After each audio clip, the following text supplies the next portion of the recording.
Hello everyone, welcome back to Archangel RC. Yes, in one go the Tornado V2 was able to destroy itself in a much more spectacular fashion than my 3D black box DNA was able to achieve in its 3 flight attempts combined.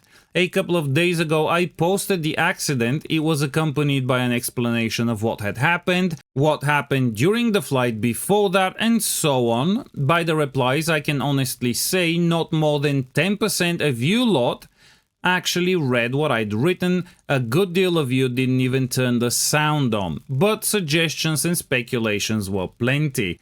It was stunning to see just how much time and effort was wasted speculating on all the wrong things, just because most people could not be bothered to read and or listen. Most prevalent of all was the accusation of the differential thrust as the culprit in this accident, sometimes bunched up with the wrong PIDs, wrong CG, wrong flight controller orientation, basically every possible thing that could go wrong. Hint: this is how I know most people didn't turn on the audio or read the post attached to the video. A few suggested it sounded like an ESC desync, which is what it also sounded to me. I did reply to each and every comment I could find, so if people had bothered to read, then they would be informed that, shock and awe, the plane flew a perfect flight just before this one with no issues. So you know, if a lot of you had bothered to read what I'd written, a lot of useless speculation could have been spared and time saved. Just so you know for future reference. The text attached to a video is usually there for a reason. But this is why this issue is so interesting. For the first flight, the plane took off in fly-by-wire A mode. Yes, another shock to all of you. No iNav around here, sorry. My friend threw it, I gave it some throttle and it took off pretty well, had plenty of thrust and so on. The plane flew absolutely unbelievably good from the get-go with the default PIDs, though I did perform an auto-tune which did seem to tame it down a little, at least that is how it felt. What I noticed most of all were the absolutely on-rail turns, and I can't help but feel the differential thrust might have helped there. But also I guess that is helped by the fact that this 1 meter wingspan plane is almost at 2 kilograms all up weight, which always helps make things fly a bit more stable. CG was spot on according to designers' recommendations, which is also a rare thing. Switching to manual caused it to dip the nose down a little and to roll a bit to the left, but very little, nothing that can't be sorted out with very little trim and CG adjustment if I wanted to. I even tested it with no throttle in fly-by-wire A mode, of course. It slowly loses altitude with no other issues. I tried to pull on the elevator to stall it. It did not tip stall. At no point did it even show the smallest amount of hesitation, which was very impressive. It just kept going forward and down, a bit of a parachuting effect. No discernible desire to dip a wing, which is very impressive for this size and weight. It definitely flies like a much bigger plane, which actually got me thinking, how would this fare if I printed it 30% scaled up? Has anyone out there done that? Please let me know down in the comments. And also, just putting it out there, I am looking for pre-Titan Dynamics model lockup files for some of the larger planes. If anyone has the STLs, I would be very interested in those, so let's talk about it. Moving on, landing was also very good, calm, controlled and pretty gentle. The Tornado landed on its TPU skids, props were well above the ground, so no issues there. Following the flight, I recharged the battery, trimmed one of the ailerons to counter that left roll tendency in manual mode, and was ready for the second flight. This time though, I decided to give auto takeoff a try. Now, ArduPilot offers 2 ways you can do this. There is a dedicated mode, or alternatively, you can set up auto takeoff as a part of a waypoint mission. I've always used the latter method. The dedicated takeoff mode is a relatively recent addition to the mix, so I've never bothered to look into it. I have a mission set up with one waypoint, which is the takeoff, and I engage it by flipping to auto mode. Just to clarify, I have used differential thrust on my Reptile Dragon V2 for a long time, no issues at all. So, with the throttle actually curbed in the settings to 85%. I tested it a few times, had plenty of thrust, everything was working fine, but right at the moment when I flipped it to auto, it spooled up the motors and things immediately, at that very instant, went to shit.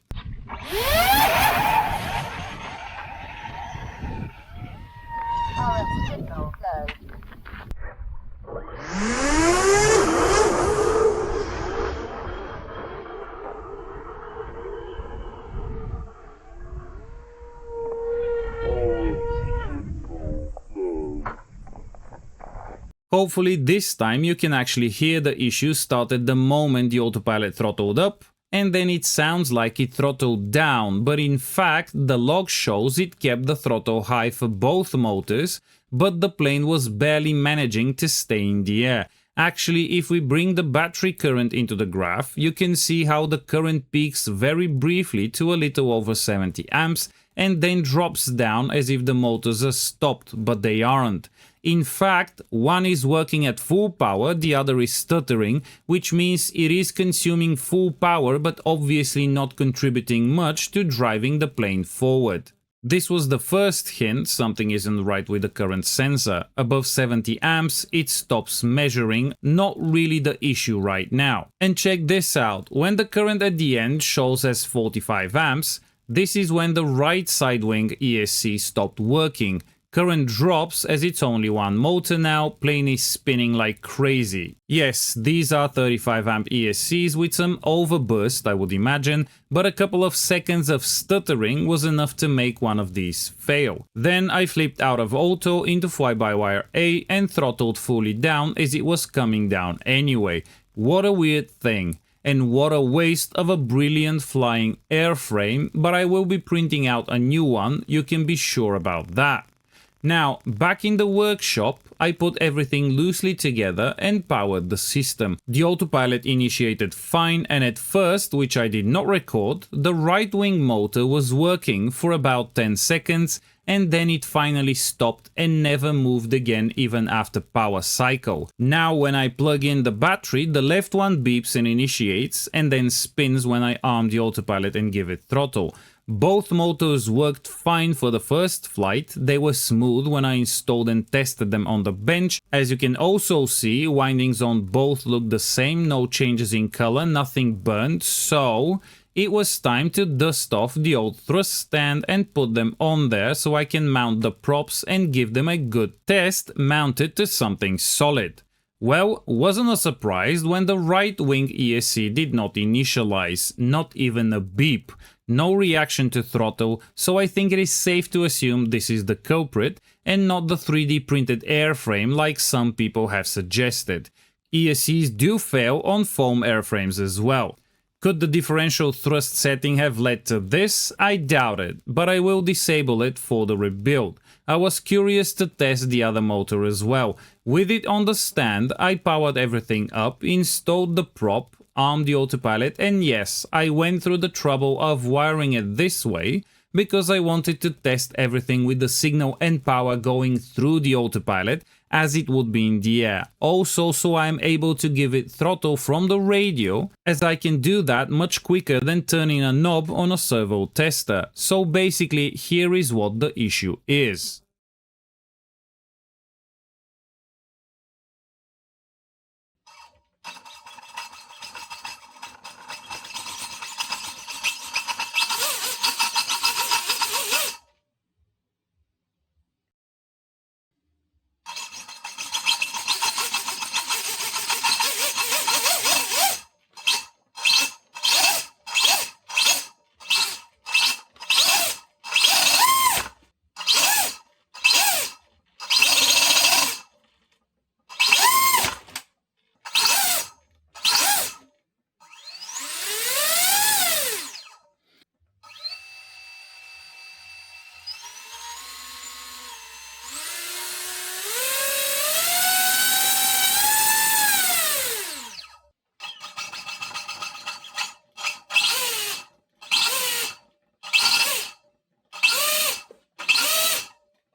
As you can hopefully hear, when the throttle is applied too quickly to full, the ESC stutters. Even quick short bursts cause small hiccups, which given the amount of current going through it at the time would cause issues, would cause current spikes, and I guess the other motor's ESC just gave up. Playing with the throttle quickly does not make for a good sounding motor, and after that the motor was surprisingly hot and so was the ESC. After it cooled down a bit, I did a full throttle test to see what it would draw. A single motor with this prop on, 3-blade 7x3.5, is able to draw around 45 amps on 6 sets, which is quite impressive, and thrust is almost 2 kilograms, which is on par with the specs, but it's still nice to actually see it achieved and measured personally. At full power, this plane would have 2:1 thrust to weight ratio and would consume over 2 kilowatt hours. Oh, that poor battery. Although I will be switching to 2-bladed high-pitch props for an efficient cruise, as these here are only for testing, so max amps should go down along with the thrust, but it should still have plenty for this plane. So there, a failed ESC is what caused the issue, not its inability to take off or differential thrust or being 3D printed. If the ESC had failed in flight at speed, one motor would be fine and would be able to bring the plane home.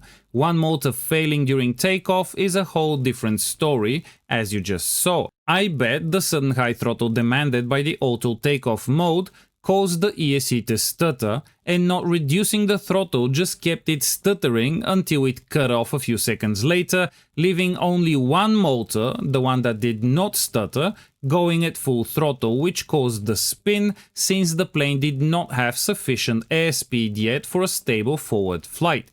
Hopefully you have listened this time around, so let me know what you think about all of this.